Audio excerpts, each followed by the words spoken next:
I'd show you my progress on Gnana Gnome.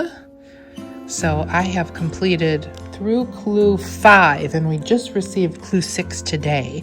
So there's this awesome hood. I love how this hood was constructed. It was just such an interesting way to construct. And then we have done this much, I think. Obviously, this is the hood or the hat of the gnome, and now we're going to be possibly doing the body of the gnome. And I read through today's clue, and we're going to be doing some really interesting things with all 4 colors.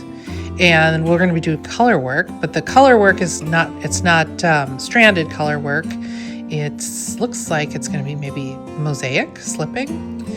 And she says that when she created this particular design, she was thinking about the traditional bunad dresses of Norway and how she loved the look of the dark background with the vibrant embroidery. She also, what I love is, to many of us, this type of construction is just different. We've not knit items like this before, and she always has videos on YouTube that are associated with the different techniques, and I appreciate that so much. Even if I understand her very great directions, it's wonderful to have that video just as an assurance that I'm doing things correctly. So I will be watching the videos that she's created on chart reading basics, working faux embroidery number 2, and blocking gnomes. I'm going to watch those 4 videos before I start.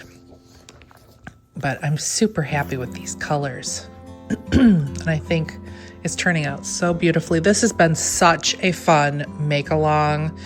Every day we get something new from her. If it's not a clue, the other day we got a coloring page that was so cute.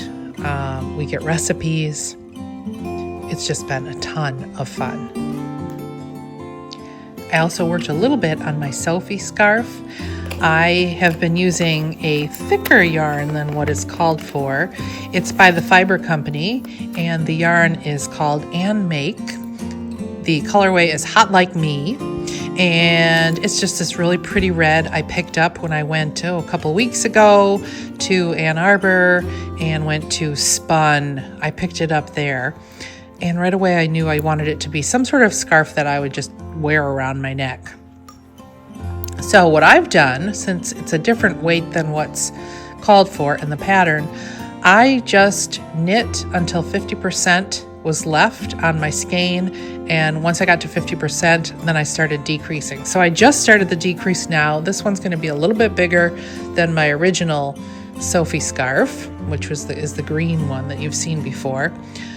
I did notice that I have one little, I forgot to slip 3 stitches. Instead, I knit 3 stitches on the I-cord edging, but you know, I'm just going to go with it. No turning back. I'll forget about it soon.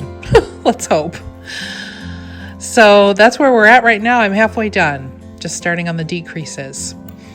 I put it around my neck. It's not as soft as I thought it was going to be. There's just a tiny little bit of prick factor in my neck, but I got used to it.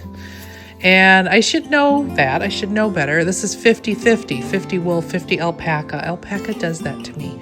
I get a little prickling feeling on my neck. So hopefully once this is done and blocked, I'll be able to wear it without it driving me too crazy. Anyone else have that issue with alpaca?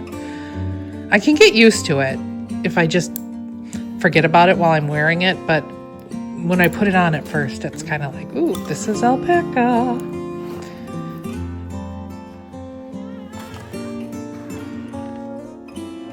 Rachel here. It's December 13th. It's the end of the afternoon. Today was a big day.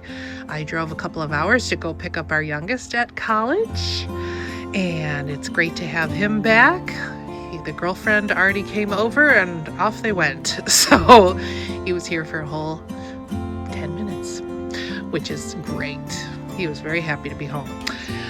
but didn't get much done. Did a little bit of knitting this afternoon when we got home, but I've been just doing laundry, grocery shopping, making sure we have food because the college kids are going to be home now, and I want to make sure they get rest, they get lots of food, good food, and we're all set for the next couple of weeks so we can kind of just hang out and not worry too much about running out and getting food and groceries. You can see the sun is starting to set in the west. Anyway, I don't even want to go out here. It's kind of cold. It's like 15 degrees Fahrenheit. Percy, come back here. Yeah, come back here. It's too cold for you. Come on. I feel like I need to get some boots for him or something. Is that strange? Do people put booties on their dogs? Come on, Percy. Come on. I know you're cold. I can tell. All right, I got to go get my dog.